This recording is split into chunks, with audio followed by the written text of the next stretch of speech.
দুঃখ, কষ্ট, বিপদ আমাদের কোমরকে সোজা করে, আমাদের পায়ের মাটিকে শক্ত করে। চিল্লায় বলেন ঠিক কিনা? প্রতিকূল পরিবেশে কিভাবে বাঁচতে হয় এই দুঃখ কষ্ট আমাদেরকে শিখায়। এজন্য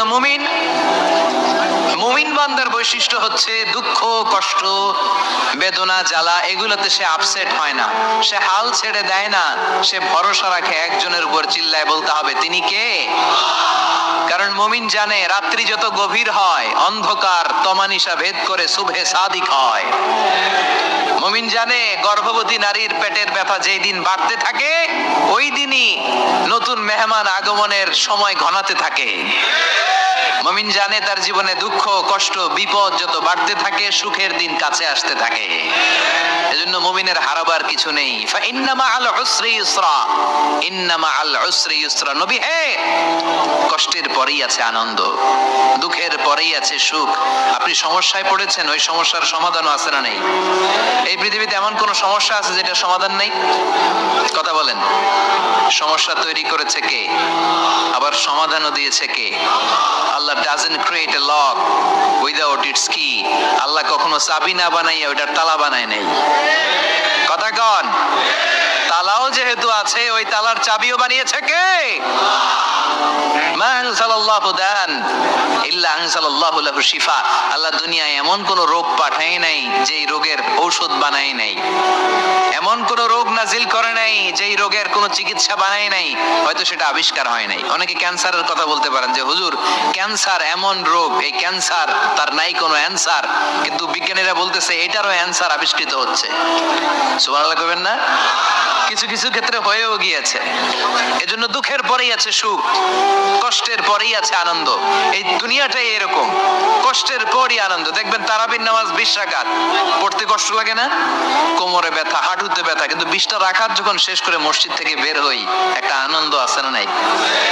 কষ্ট করে পরীক্ষার জন্য প্রিপারেশন নিলেন আপনি কয়েক মাস, কিন্তু ফলাফল যখন ভালো হয় তখন একটা আনন্দ আছে না নাই? সারাদিন রোজা রাখলেন রমজানে, কি কষ্ট, তৃষ্ণায় গলা ফেটে যায়, কিন্তু ইফতারির সময় যখন রুহ আফজা শরবতটা খাই কেমন লাগে? একটা আনন্দ আছে না নাই? এজন্য আল্লাহ বললেন ফাইন্না মাআল উসরি ইউসরান, ইন্না মাআল উসরি ইউসরা। ও নবী, কষ্টের দিন মক্কায় অল্প কিছু দিন, মদিনাতে আনন্দের দিন অপেক্ষা করছে। আমাদের জীবনে যে দুঃখ কষ্ট আসে আমরা ধৈর্য ধরবো, তাওয়াক্কুল করবো একজনের উপর, তিনি কে? কারণ আমরা বিশ্বাস করি কষ্টের দিন এটা চিরকালের জন্য নয়, সামনে আনন্দের দিন আমাদের জন্য সেট করে রেখেছে কে? কষ্ট হইতেছে, গরম লাগতেছে না? আমিও ঘামতেছি আপনাদের সাথে সাথে। অনেক গ্যাদারিং হয়ে গেছে, আসেন আল্লাহর নামে 3টা তাকবীর দেই, তারপর কোন 2টা গাইডলাইন তিনি বিশ্বনবীকে দিলেন ওই নির্দেশনা বাণীটুকু শুনে আজকে আমরা বিদায় নিব। আওয়াজ করে পড়তে হবে লিল্লাহে তাকবীর, লিল্লাহে তাকবীর, লিল্লাহে তাকবীর। গাইডলাইন নাম্বার 1, ফাইদা ফারাগতা ফানসাব। নবী আপনি যখন অবসর হন আপনি ইবাদতে মশগুল হন। ফানসাব ফিল ইবাদা, তাফসীর ইবনে কাসিরে এসেছে আপনি ইবাদতে মশগুল হন যখন আপনি অবসর পান। অবসর আল্লাহর দেয়া বড় নেয়ামত, এটা বিশ্বাস করেন? অবসর কিন্তু নেয়ামত। আমরা অনেকেই অবসর সময়কে কাজে লাগাই না, কিন্তু অবসর চলে যাওয়ার পরে যখন ব্যস্ত হয়ে পড়ি তখন বলি হায় রে, অবসরটা যদি কাজে লাগাইতাম। পরীক্ষার পরে 3 মাস ছুটি ছিল, এই 3 মাস অবসরে যদি পড়তাম তাইলে তো আজকে ভার্সিটিতে চান্স পেয়ে যেতাম, ঠিক কি না? এজন্য বিশ্বনবীর আল্লাহ বললেন নবী ফাইদা ফারাগতা ফানসাব ওয়া ইলা রাব্বিকা ফারগাব। মাদানী জীবনে, মাক্কি জীবনে, দাওয়াতি কার্যক্রমের পরে, রাষ্ট্রীয় কার্যক্রমের পরে যখনই আপনি অবসর পাবেন তখনই আপনি ইবাদত করেন, তখনই বেশি বেশি আল্লাহর কাছে দোয়া করেন। দোয়াটা খুব শক্তিশালী, কিন্তু আমরা অনেকে জানি না কি করে দোয়া করতে হয়। সিনসিয়ার দোয়া ইজ লাইক এ মিসাইল। আপনারা প্রায় পত্রিকায় শুনবেন আমেরিকা অমুক দেশে মিসাইল হামলা করেছে, শুনছেন? মিসাইল হামলা এমন হামলা কত সেন্টিমিটার বেগে যে কোন জায়গায় অ্যাটাক করবে, যেখানে মারার কথা ওখানে পড়বে। করবে। ঠিক দোয়াটা হচ্ছে মিসাইলের মতো, আপনি যদি দোয়ার মতো দোয়া করতে জানেন, ওই দোয়াটাও জায়গা মতো যে ভেদ করবে। চিল্লায় এখন ঠিক কিনা? কিন্তু আমরা দোয়া করতে জানি না, কি করে দোয়া করতে হয় এটা জানি না। বিশ্বনবীকে আল্লাহ বললেন, নবী ফাইদা ফারাগতা ফানসাব, যখন আপনি অবসর হবেন তখন আপনি দোয়া করেন, আল্লাহর কাছে চান। বেশি বেশি চাইলে খুশি হয় কে?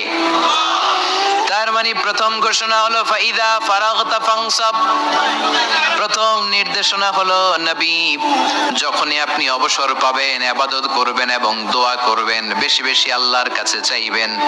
2 নাম্বার দিক নির্দেশনা হলো ওয়াইলা রাব্বিকা ফারগাব, সব সময় আপনি আপনার আল্লাহর দিকে মনোনিবেশ করবেন। বিপদে পড়লে ডাকবো কারে? আমাদের অসুস্থতাকে সুস্থতায় পরিণত করে দিতে পারে কে? চাকরির জন্য পাগল পারা, চাকরি নাই, চাকরির ব্যবস্থা করে দিতে পারে কে? বিদেশে যেতে মনে চায়, পাসপোর্ট দিয়ে রেখেছি, ভিসা নাই, ভিসা লাগাই দিতে পারে কে? কিন্তু আমরা দুঃখ কষ্ট বেদনা কিছু একটা হইলেই সবার আগে আল্লাহরে শেয়ার করার আগে ফেসবুকে শেয়ার মেরে দেই। আছে না নাই? আপনাদের ফেসবুক অ্যাকাউন্ট আছে নাকি? কার কার আছে দেখি?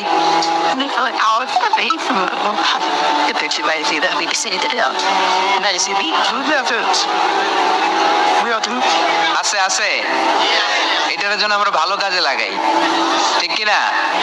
আপনি চাইলেই এমন ভাবে ফেসবুক ফ্রেন্ড লিস্ট করতে পারেন যারা ভালো ভালো জিনিস শেয়ার করে, যারা মোটিভেশনাল জিনিস শেয়ার করে, ইসলামের পক্ষে কথা বলে। আপনার এক একটা শেয়ারে অনেকের জীবন বেঁচে যেতে পারে, ঠিক কিনা? একজন মুমূর্ষ রোগীকে বাঁচাতে রক্তের প্রয়োজন, রক্তের গ্রুপ এ পজিটিভ, যারা রক্ত দান করতে আগ্রহী তারা এই নম্বরে যোগাযোগ করুন। ফেসবুকে মাঝে মাঝে এরকম নিউজ আসে না নাই? আপনি just you put down in share, শেয়ারের মধ্যে একটা পুট করে দিলেন, একটু শেয়ার মেরে দিলেন, ছড়িয়ে পড়লো হাজার হাজার ফেসবুক ফ্রেন্ডদের কাছে। তাদের অনেকে ব্লাড দিতে আগ্রহী, সে তাড়াতাড়ি যে সেখানে ব্লাড ডোনেট করে আসলো। আপনার একটা শেয়ারের কারণে বেঁচে গেল অনেকগুলো প্রাণ। চিল্লা এখন ঠিক কিনা? রক্তদানের মতো শ্রেষ্ঠ ইবাদত হতে পারে? আমরা মনে করি শুধু জিকিরি ইবাদত, আমরা মনে করি শুধু নামাজি ইবাদত। রক্তদান, এক ব্যাগ রক্ত থেকে অনেক মানুষকে বাঁচানো যায়। এর মধ্যে আছে হিমোগ্লোবিন, এর মধ্যে আছে প্লাটিলেট, আছে প্লাজমা। রক্তে একটা উপাদান আছে প্লাজমা, নাম শুনছেন? আগুনে পোড়া রোগীকে বাঁচাতেই প্লাজমা লাগে। হসপিটালের বার্ন ইউনিটে যেয়ে দেখবেন মানুষ কিভাবে চিল্লায়। নুসরাত নামে একটা মেয়ে মারা গেল না, এক বদমাইশের কবলে পড়ে মারা গেল না? তাকে আগুন জ্বালিয়ে দেয়া হয়েছিল তার গায়ে, তার প্লাজমা গুলো জ্বলে গিয়েছিল। আগুনে পোড়া রোগীর যে কি কষ্ট, একটু দেখার জন্য হসপিটালের বার্ন ইউনিটে যাবেন, দেখবেন যে কি কষ্টে আছে তারা। এই প্লাজমা গুলোকে অনেক সেন্টিগ্রেড তাপমাত্রা নামিয়ে ঠান্ডা করে দেহে পুশ করা হয়। আপনার এক ব্যাগ রক্ত থেকে প্লাজমা আলাদা করা হবে, প্লেটলেটস আলাদা করা হবে, হিমোগ্লোবিন আলাদা করা হবে, শ্বেতকণিকা, লোহিত কণিকা আলাদা করে অনেকগুলো মানুষ বেঁচে যাবে। এজন্য ফেসবুক থাকাটা দোষের কিছু না, তবে ভালো কাজে আমরা ব্যবহার করব, ঠিক কিনা? আপনার ফেসবুক শেয়ারিং আপনার জান্নাতি বানাতে পারে, আর আপনার ফেসবুক শেয়ারিং আপনার জাহান্নামের লাকড়ি বানাতে পারে। চিল্লায় বলেন ঠিক কিনা? So the decision is yours. সিদ্ধান্ত আপনাকে নিতে হবে, আপনি কিভাবে করবেন। যে কোনো বিপদে ওয়াইলা রাব্বিকা ফারগাব, কোনো দিকে মনোনিবেশ না করে কার দিকে মনোনিবেশ করব? যে কোনো বিপদ আপদ ফেসবুকে শেয়ার করার আগে শেয়ার করব কার কাছে? আমাদের যার যা লাগে আল্লাহ সবও যদি দিয়ে দেয়, আল্লাহর ধনভাণ্ডারের 1 ইঞ্চিও কমবে? হাদিসে কুদসিতে আল্লাহ বললেন, লাউ আন্না আউওয়ালাকুম ওয়া আখিরাকুম ওয়া ইনসাকুম ওয়া জিন্নাকুম, পৃথিবীর সব জিন, পৃথিবীর সব মানুষ বিশাল মরুভূমিতে দাঁড়িয়ে যদি আমার কাছে চাইতে শুরু করে, আল্লাহ এটা দাও, ওটা দাও, ওটা দাও, আমি আল্লাহ তোমাদের সব চাহিদাও যদি মিটিয়ে দেই, আমি আল্লাহর ধনভাণ্ডারের 1 ইঞ্চিও কমবে না। এজন্য চাইবো কার কাছে? বিপদে আপদে ভরসা করব কার কাছে? আর অবসরগুলোকে কাজে লাগানোর দরকার আছে না নাই? স্বাবলম্বী হওয়ার চেষ্টা করার দরকার আছে না নাই? ফাইন্নামা আল উসরি ইউসরা, ইন্নামা আল উসরি ইউসরা। নবী হে, কষ্টের পরেই আছে সুখ, দুঃখের পরেই আছে আনন্দ। সব সময় মানুষের সময় একরকম কাটে না। এজন্য আমরা তাওয়াক্কুল করতে চাই একজনের উপর, তিনি কে? এরপরে রব্বুল আলামিন বিশ্বনবীকে নেয়ামতের বর্ণনার ঘটনা শুনিয়ে বিশ্বনবীকে সান্ত্বনা বাণী শোনাচ্ছেন আর পড়ছেন, ফাইন্নামা মাআল উসরি ইউসরান ইন্না মাআল উসরি ইউসরা। নবী গো, নিশ্চয়ই কষ্টের পরে আছে আনন্দ, দুঃখের পরেই আছে সুখ। কোন সুবহানাল্লাহ। কষ্টের পরে আনন্দ, দুঃখের পরে। The struggle isn't permanent in our life. দুঃখ কষ্ট এটা আমাদের জীবনে পার্মানেন্ট না, এটা সাময়িক। আচ্ছা, আওয়াজ করে উত্তর দেন তো, এক বছরে কয়দিন আপনাদের ফরিদপুরে? কয়দিন? 365 দিন। গত 365 দিনে না খেয়েছিলেন কয়দিন? 20 দিন, 30 দিন। তার মানে অল্প কিছুদিন না খেয়েছিলাম, সারা বছরই খেয়েছিলাম, ঠিক কিনা? আচ্ছা, তো 365 দিনে অসুস্থ ছিলেন কয়দিন? 4-5 দিন, কিংবা 20 দিন, কিংবা 1 মাস, কিংবা 56 দিন, কিংবা 65 দিন। তার মানে বাকি 300 দিন আরামে ছিলাম কি ছিলাম না? তার মানে আমাদের জীবনে দুঃখ বেশি না আনন্দ বেশি? সুখ বেশি না কষ্ট বেশি? এজন্য আল্লাহ বললেন, খবরদার, মুমিন কখনো হেরে যায় না, মুমিনের হারাবার কিছু নাই। মুমিনের জীবনে যদি আনন্দ আসে, মুমিন শুকরিয়া করে, শুকরিয়া করলে সওয়াব আছে না নাই? আর মুমিনের জীবনে যদি দুঃখ আসে, মুমিন সবর করে, ধৈর্য ধরে, ধৈর্যেও সওয়াব আছে না নাই? তাহলে আমাদের সব দিক দিয়েই তো লাভ। আনন্দের দিনগুলাতে শুকরিয়া করব, আর দুঃখের দিনগুলাতে ধৈর্য ধরবো, দুইটার মধ্যে সওয়াব আছে না নাই? এজন্য বিশ্বনবী বললেন, আজাবান লি আমরিল মুমিন, মুমিনের বিষয়টা খুবই আশ্চর্যের। ফাইন আসাবাতহু সাররাউন শাকারা, মুমিন যদি আনন্দে থাকে সে শুকরিয়া করে, শুকরিয়া করলে লাভ আছে না নাই? ওয়াইন আসাবাতহু দাররাউন সাবারা, আর দুঃখে পড়লে সে সবর করে, ধৈর্য ধরে, ধৈর্য ধরলে সওয়াব আছে না নাই? তার মানে আমাদের হারাবার কিছু আছে। We have to go back to our Lord. আমাদেরকে আমাদের রবের কাছে ফিরে যেতে হবে। নাকি থেকে যাবেন? থাকবেন কে কে? কেউ থাকতে পারবো না। This is the nature of life. এটাই জীবনের নেচার, থাকা যায় না। বাংলাদেশের একজন আপকামিং স্কলার, খুব ইয়াং এন্ড এনার্জেটিক একজন স্কলার, শাহাদাত হুসাইন খান ফয়সাল, আজকে মারা গিয়েছে, শুনেছেন? গতকালও আমি দেখছিলাম তাকে, গতকালও তরজাদা যুবক, আজকে নাই। This is the nature of life. কালকে হয়তো আমি থাকবো না, হুট করে চলে যেতে হয়, ঠিক না? এই যে জীবন পরিক্রমায় আমরা আসি, থাকি, আবার চলে যাই, এরপরেও আমাদের টনক নড়ে না, আমাদের হৃদয় বড্ড পাষাণ, আমাদের এই হৃদয় নরম হতে চায় না, আমাদের চোখ বেয়ে পানি নামতে চায় না। এটাই জীবনের নিয়ম, চলে যেতে হবে। দাদা চলে গেল, বাবা গেল, আপনি যাবেন না? এটা কি ভাবেন? এটা প্রতিদিন ভাবা দরকার যে আমাকে চলে যেতে হবে। আমার পরবর্তী জীবনের জন্য, পরজগতের জন্য আসলে আমি কি করছি? আমরা শুধু ছুটছি, পাগলের মতো শুধু ছুটছি। আমরা ব্যস্ত, মহা ব্যস্ত, super busy. Our life is super busy life. এত ব্যস্ত, এই ব্যস্ততা যেন শেষ হতে চায় না। এত ব্যস্ততা কিসে? স্টপ, থামেন একটু, বসেন, sit down and think about death. The most certain thing in our life is death. And the most uncertain thing in our life is the time of death. আমাদের জীবনের সবচাইতে সুনিশ্চিত বিষয় হচ্ছে যে আমরা মরে যাব, ঠিক না? সুনিশ্চিত, আমিও যাব, আপনিও যাবেন। কিন্তু the most uncertain thing in our life is the time of death.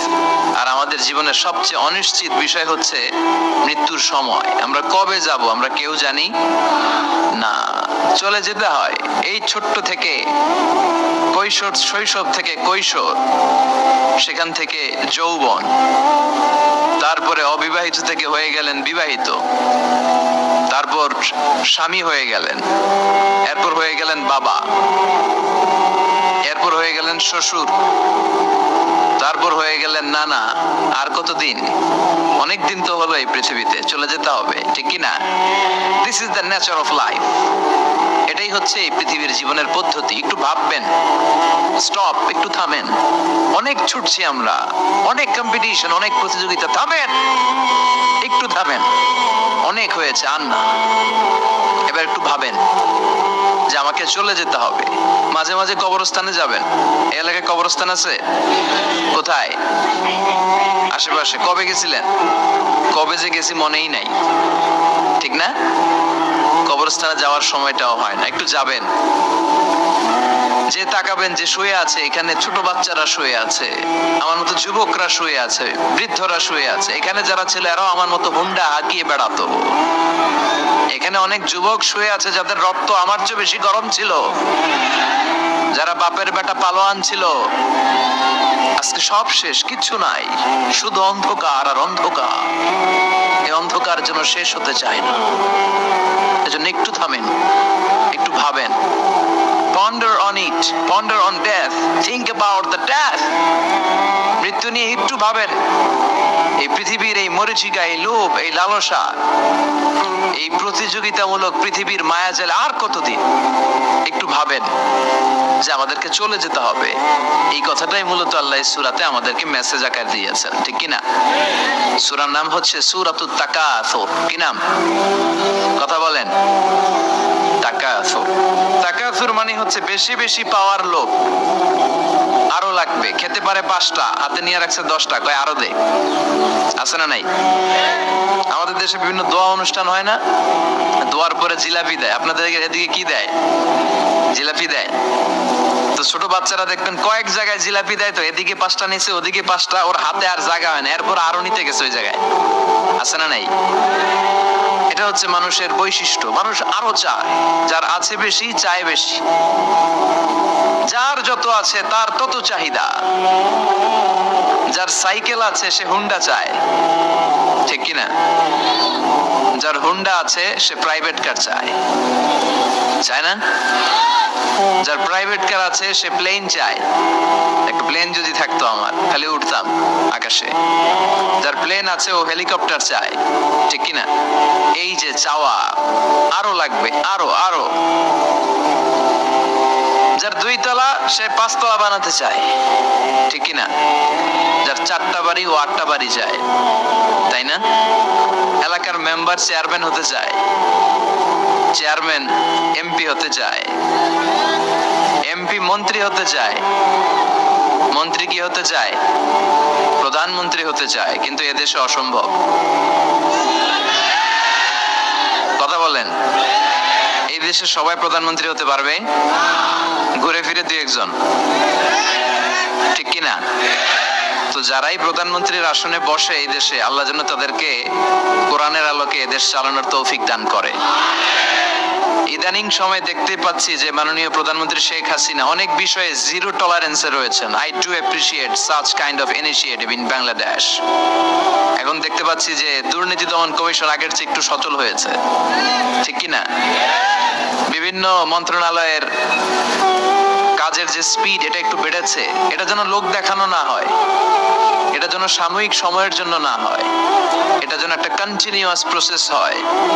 তাহলেই বাংলাদেশের উন্নতি হবে। চিল্লায় বলেন, ঠিক কিনা?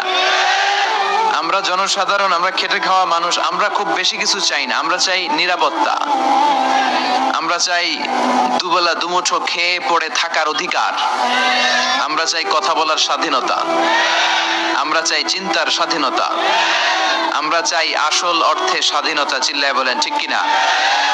এরকম একটা দেশ জন্য আমরা গড়তে পারি, আল্লাহ তৌফিক দাও। তাহলে যার আছে যত বেশি, তার চাহিদাও তত বেশি। এজন্য বিষ্ণু বলেছেন, উনজুর ইলা মান হুয়া আসফালা মিন, তোমার চেয়ে যে নিচে আছে তার দিকে তাকাও, তোমার চেয়ে যে উপরের দিকে আছে তার দিকে তাকিও না। উপরের দিকে তাকালে তোমার কষ্ট লাগবে, কিন্তু নিচের দিকে তাকালে তোমার শুকরিয়া আদায় করতে মন চাবে, ঠিক কিনা? শেখ সাদি রাহিমাহুল্লাহ, নাম শুনছেন না? ওনার একবার আর্থিক ভাবে খুব খারাপ অবস্থা যাচ্ছিল, ওনার পায়ে জুতা ছিল না, কি ছিল না, তো উনি মন খারাপ যে হায়রে আমি এত বড় ইরানি কবি, আমি বালাগাল উলা বিকামালিহি কাশাফাত দুজা বিজামালিহি লিখলাম, ওটা বিশ্বব্যাপী আমার এত নাম দাম, আমার পায়ে জুতা নাই। উনি বেজায় মন খারাপ করে রাস্তায় বেরিয়ে হাঁটছেন খালি পায়ে, হাঁটতে হাঁটতে হঠাৎ একটা লোকের দিকে তাকালেন, দেখলেন ওই লোকের দুইটা পাই নাই, কি নাই, পা নাই। এবার উনি আল্লাহর শুকরিয়া করেন যে আল্লাহ অনেক দিয়েছো, অনেক দিয়েছো, শুকর আলহামদুলিল্লাহ। এজন্য আপনার যে খারাপ অবস্থানে যে আছে তার দিকে